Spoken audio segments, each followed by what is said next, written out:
Assalamualaikum warahmatullahi wabarakatuh. Perkenalkan, nama saya Yuni Melani dari program studi S1 Akuntansi Intek D3 Angkatan 2017. Pada kesempatan kali ini, saya akan mempresentasikan hasil skripsi saya dengan judul Pengaruh Kepemilikan Manajerial, Kepemilikan Institusional, dan Faktor Lain terhadap Manajemen Laba.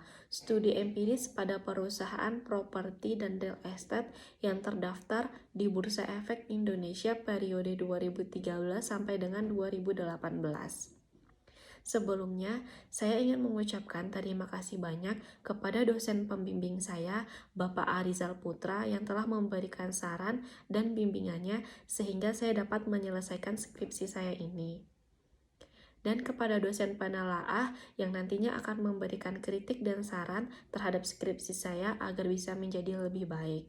Terima kasih juga kepada teman-teman semua yang telah menyaksikan video ini. Semoga bermanfaat dan dapat dimengerti. Terdapat 5 bagian dalam skripsi ini. Yang pertama pendahuluan, yang kedua tinjauan pustaka, yang ketiga metode penelitian, yang keempat hasil penelitian dan pembahasan, dan yang kelima penutup. Bagian 1 pendahuluan, dilatar belakangi dari laporan keuangan yang selalu menjadi acuan bagi stakeholder sebagai pihak prinsipal yang digunakan menjadi sumber informasi untuk melihat posisi keuangan, kinerja perusahaan, bahkan arus kas entitas untuk melakukan pembuatan keputusan ekonomi.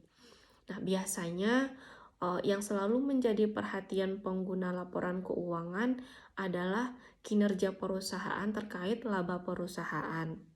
Peran laba yang krusial yang dijadikan petunjuk untuk pengambilan keputusan ekonomi oleh para stakeholders menjadikannya hal yang selalu menjadi momok perhatian oleh manajer, yakni bagaimana laba entitas dalam laporan keuangan dibuat untuk menguntungkan perusahaan.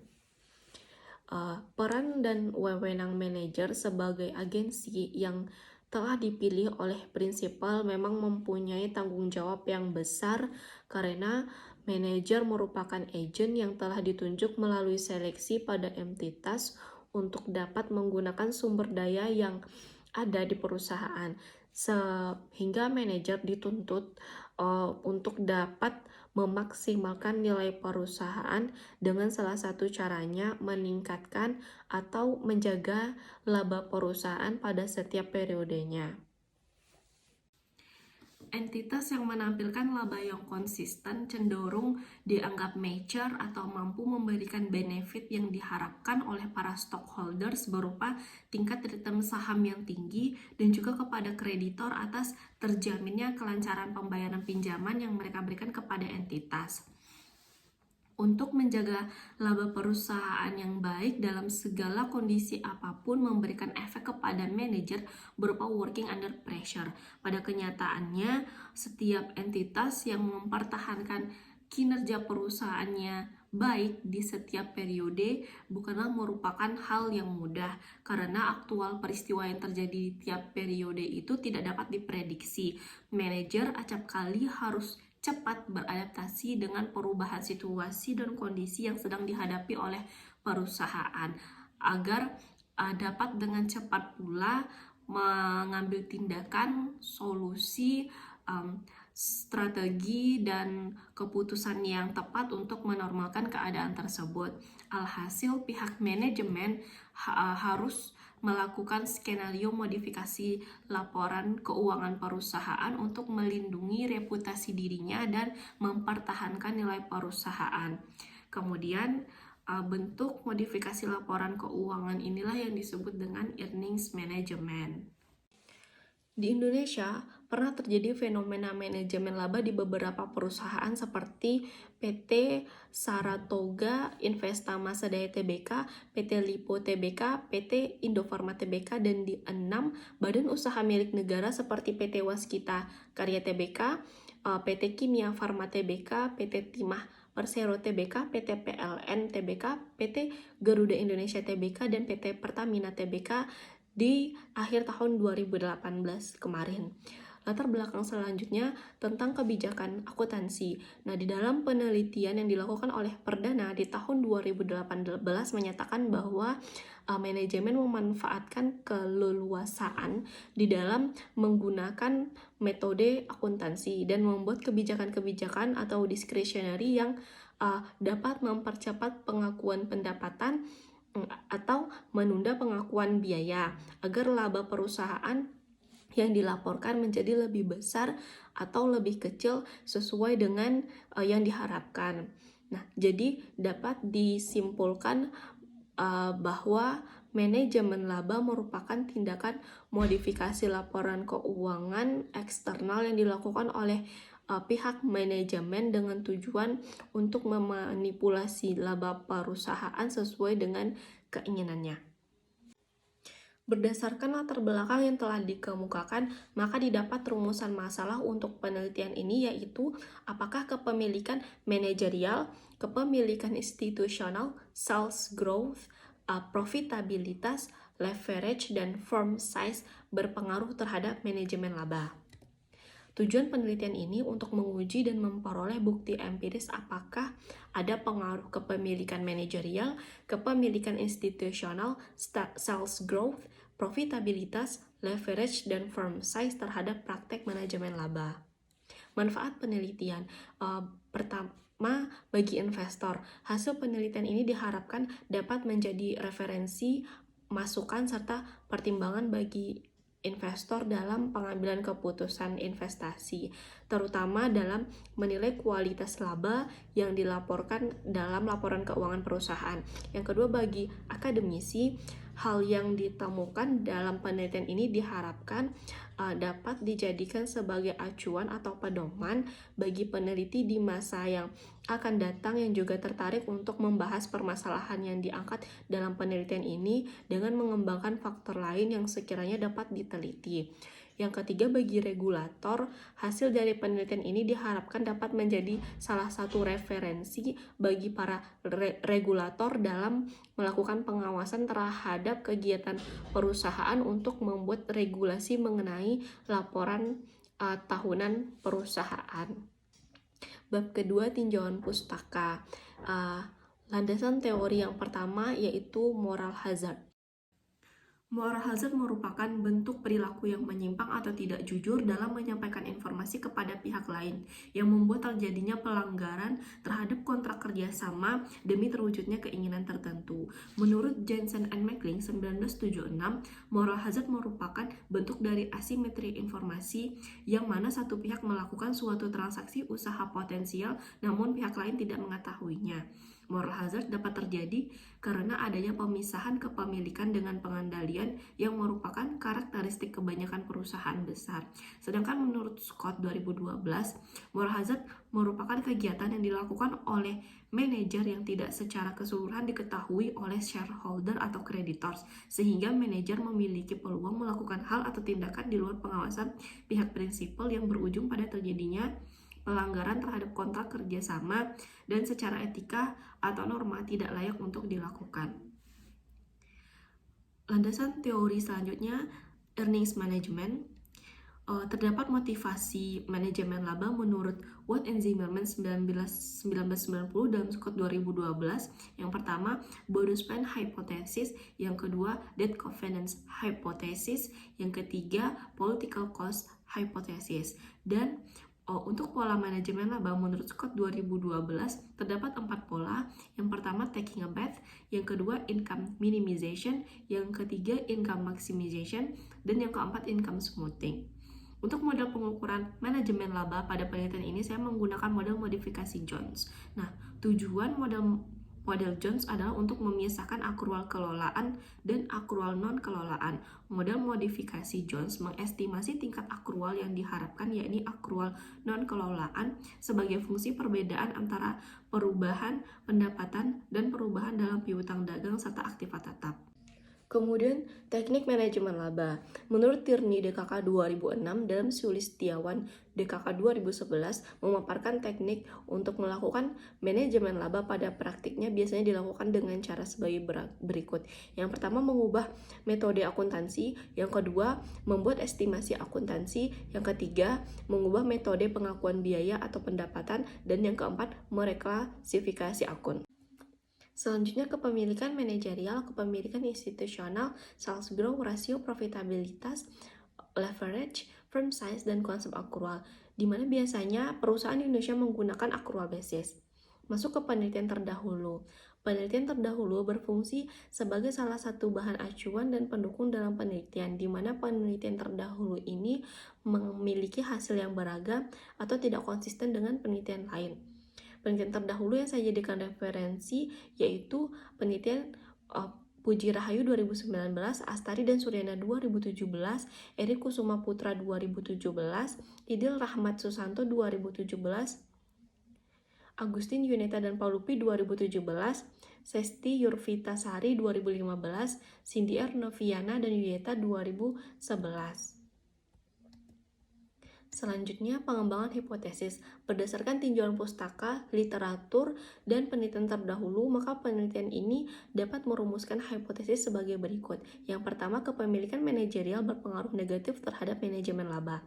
Yang kedua, kepemilikan institusional berpengaruh negatif terhadap manajemen laba. Yang ketiga, sales growth berpengaruh positif terhadap manajemen laba. Yang keempat, profitabilitas berpengaruh positif terhadap manajemen laba. Yang kelima, leverage berpengaruh positif terhadap manajemen laba. Yang keenam, firm size berpengaruh negatif terhadap manajemen laba. Selanjutnya masuk ke kerangka pemikiran teoritis seperti yang tergambar di slide berikut.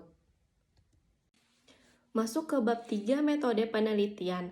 Jenis penelitian yang digunakan dalam penelitian ini ialah kuantitatif, yaitu penelitian yang disajikan dalam bentuk angka yang dapat diukur secara langsung. Kemudian populasi dan sampel. Populasi dalam penelitian ini merupakan semua perusahaan pada sektor properti dan real estate dan termasuk konstruksi bangunan yang terdaftar di Bursa Efek Indonesia selama periode 2013 sampai dengan 2018. Penentuan sampel menggunakan metode purposive sampling. Untuk sumber data yang digunakan merupakan data sekunder, yakni annual report perusahaan selama periode 2013 sampai dengan 2018. Selanjutnya, variabel penelitian. Dalam penelitian ini terdapat 6 variabel independen. Yang pertama, kepemilikan manajerial, lalu kepemilikan institusional, sales growth, profitabilitas, leverage, and firm size. Dan untuk variabel dependennya, earnings management. Selanjutnya, metode analisis data. Yang pertama, analisis statistik deskriptif, yaitu mendeskripsikan tentang distribusi frekuensi variabel-variabel dalam penelitian, seperti jumlah sampel, standar deviasi, dan serta nilai rata-rata. Selanjutnya, uji asumsi klasik adalah pengujian yang harus dilalui oleh sebuah penelitian sebelum model tersebut diujikan dengan analisis regresi linear berganda dan uji hipotesis. Di dalam uji asumsi klasik terdapat uji normalitas yang bertujuan untuk menguji apakah model regresi variabel independen dan variabel dependen terdistribusi normal atau tidak. Yang kedua, uji multikolinearitas yang bertujuan untuk menguji apakah pada model regresi ditemukan adanya korelasi antara variabel independen. Untuk mengetahui ada tidaknya gejala multikolinearitas di dalam model regresi dapat dilihat dari nilai tolerance dan variance inflation factor. Yang ketiga, uji autokorelasi dilakukan untuk mengetahui apakah model regresi linear terdapat korelasi antara kesalahan pengganggu pada periode T dengan kesalahan pengganggu pada periode sebelumnya. Kemudian, uji heteroskedastisitas bertujuan untuk menguji apakah model regresi terjadi ketidaksamaan varians dari residual antara satu pengamatan dengan yang lainnya. Berikutnya model regresi linear berganda. Untuk menguji hipotesis digunakan model regresi linear berganda dengan bantuan program komputer yaitu Statistical Package for the Social Sciences version 16.0. Regresi linear berganda merupakan alat analitis yang digunakan untuk mengukur pengaruh lebih dari satu variabel independen X terhadap variabel dependen Y. Untuk persamaan regresi dalam penelitian ini dapat dilihat pada slide. Selanjutnya uji hipotesis. Yang pertama ada uji koefisien determinasi, yaitu untuk mengukur seberapa jauh kemampuan model dalam menerangkan variasi variabel dependen. Yang kedua uji signifikansi simultan atau uji statistik F. Digunakan untuk mengetahui apakah semua variabel independen yang dimasukkan dalam model regresi mempunyai pengaruh secara bersama-sama atau secara simultan terhadap variabel dependen. Yang ketiga, uji signifikansi parameter individual atau uji T. Uji T bertujuan untuk mengukur seberapa jauh pengaruh satu variabel independen secara individual dalam menerangkan variasi variabel dependen. Masuk ke bab 4 hasil penelitian dan pembahasan. Yang pertama, deskriptif data tentang objek penelitian. Total sampel pada penelitian ini berjumlah 216 yang diperoleh dari 73 perusahaan pada sektor properti real estate dan konstruksi bangunan yang listing pada BI selama periode 2013 sampai dengan 2018. Selanjutnya, hasil analisis data yang pertama, analisis statistik deskriptif. Dapat dilihat pada tabel pada bagian earnings management yang mana diukur dengan discretionary accrual atau DA. Dalam penelitian ini memiliki hasil statistik deskriptif dengan nilai min sebesar minus 0,8714 dan nilai standar deviasi sebesar 0,28341. Hal ini berarti secara statistik terdapat indikasi bahwa perusahaan melakukan tindakan manajemen laba, baik dengan cara menurunkan laba, yaitu dengan menurunkan pendapatan ataupun menaikkan beban.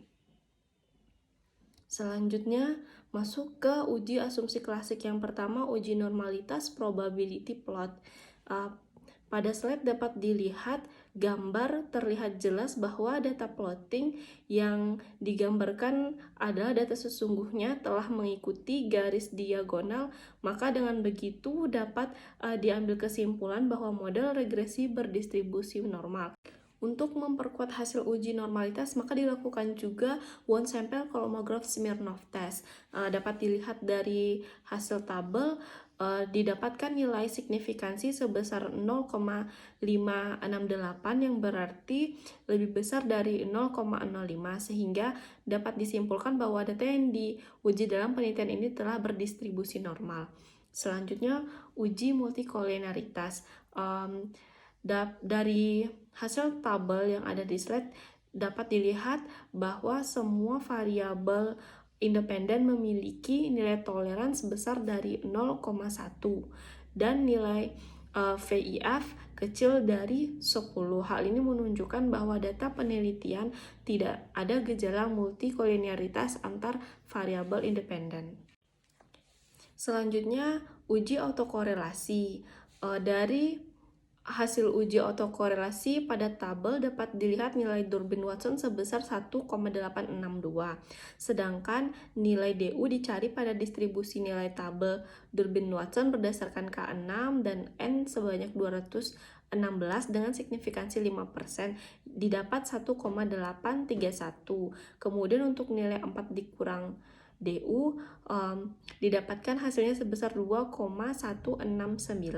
Maka dari hasil uji autokorelasi berarti nilai Durbin-Watson terletak antara DU sampai dengan 4 dikurang DU. Jadi dapat dikatakan data penelitian bebas dari gejala autokorelasi. Selanjutnya uji heteroskedastisitas.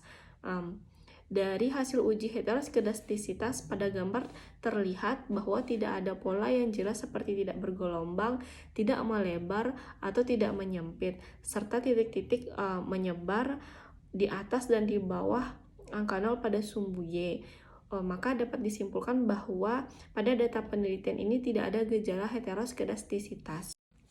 Kemudian hasil analisis regresi linear berganda dapat dilihat pada slide. Pada kolom unstandardized coefficient terlihat nilai koefisien masing-masing variabel. Maka dari situ didapatlah persamaan regresi seperti yang tergambar di slide, yang dapat dikatakan untuk variabel kepemilikan manajerial atau X1 diperoleh nilai minus 5,221 yang menunjukkan bahwa peningkatan variabel X1 sebesar 1% akan menurunkan variabel Y sebesar 5,221, dan begitu pula untuk variabel selanjutnya. Selanjutnya hasil uji hipotesis. Yang pertama, uji koefisien determinasi.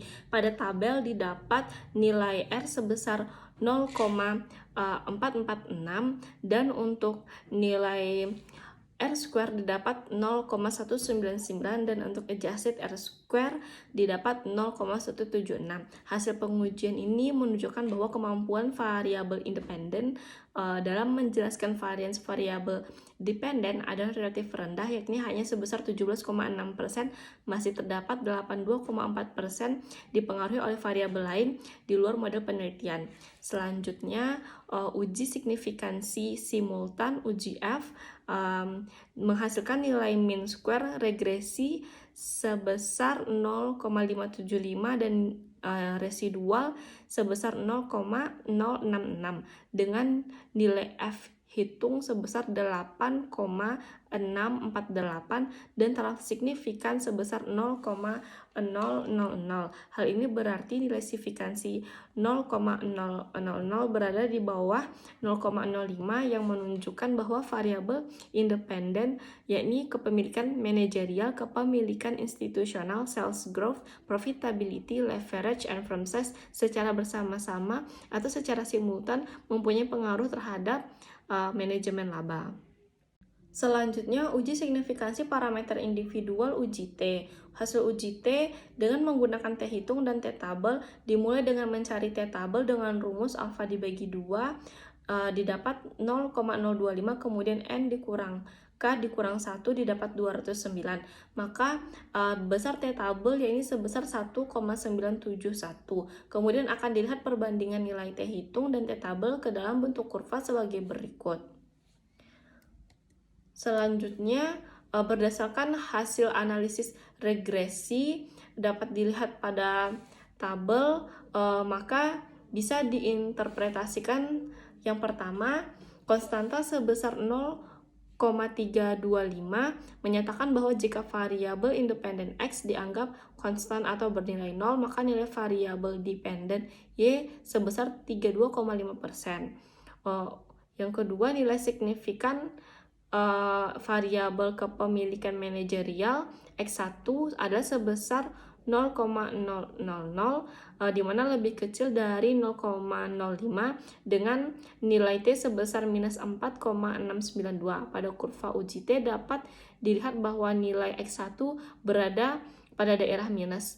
Hal ini berarti kepemilikan manajerial berpengaruh negatif terhadap manajemen laba. Semakin menurun variabel X1, maka semakin meningkat kemungkinan terjadinya praktik manajemen laba.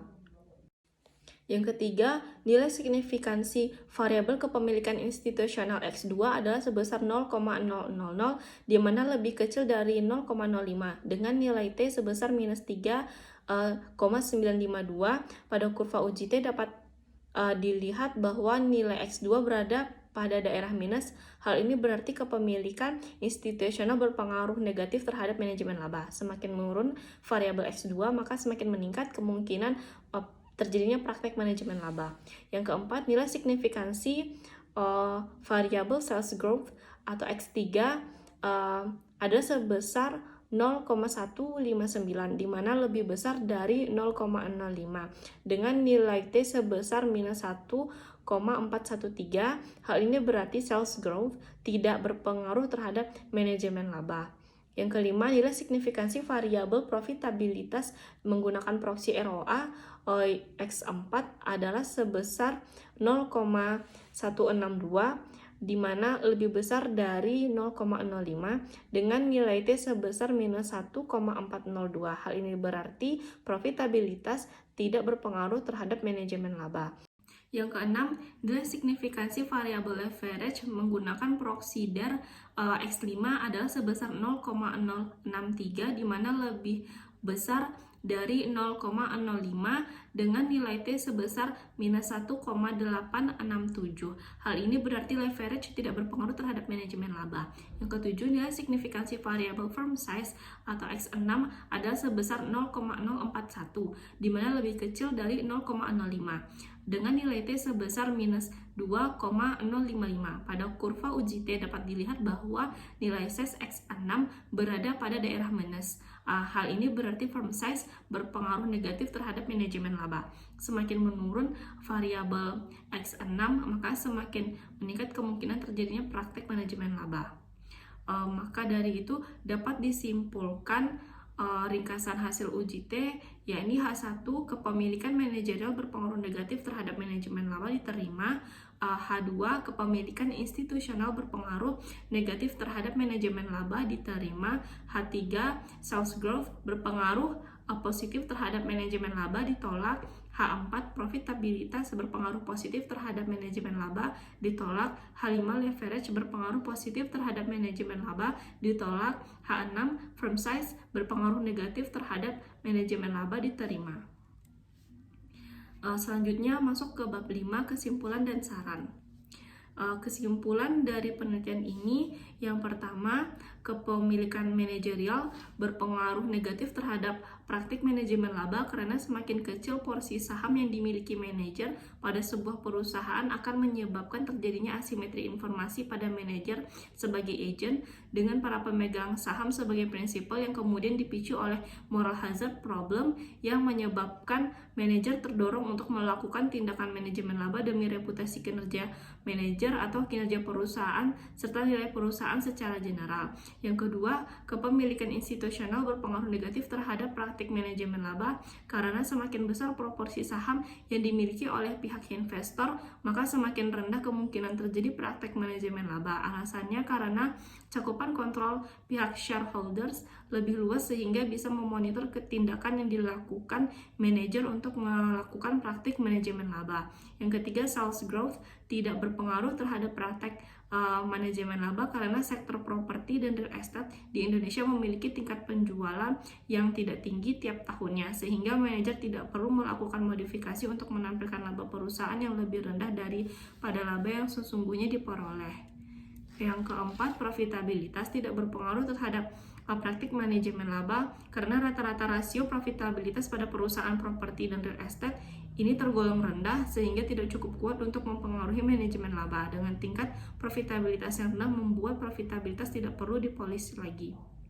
Yang kelima, leverage tidak berpengaruh terhadap praktik manajemen laba. Hal ini dapat disebabkan oleh ketatnya polis utang yang menyebabkan perusahaan dimonitor lebih strict oleh pihak debt holders atau third parties. Tindakan monitoring yang strict akan membuat perusahaan, terkhususnya manajer, akan bertindak sesuai dengan regulasi sehingga tidak memungkinkan manajer untuk melakukan manajemen laba. Yang keenam, firm size berpengaruh negatif terhadap praktek manajemen laba. Berdasarkan teori political cost hypothesis dan teori akuntansi positif yang menyatakan bahwa manajer perusahaan besar cenderung memilih metode akuntansi yang dapat melaporkan income yang lebih rendah. Dengan begitu, perusahaan dapat menekan pengeluaran untuk biaya politik. Perusahaan besar juga dapat terhindar dari pembayaran pajak yang besar dengan cara manajer akan memilih untuk melakukan tindakan menurunkan laba dari jumlah laba yang sesungguhnya. Masuk ke bagian keterbatasan dalam penelitian. Yang pertama, terdapat beberapa laporan keuangan perusahaan yang dipublikasikan tidak lengkap dalam rentang waktu penelitian.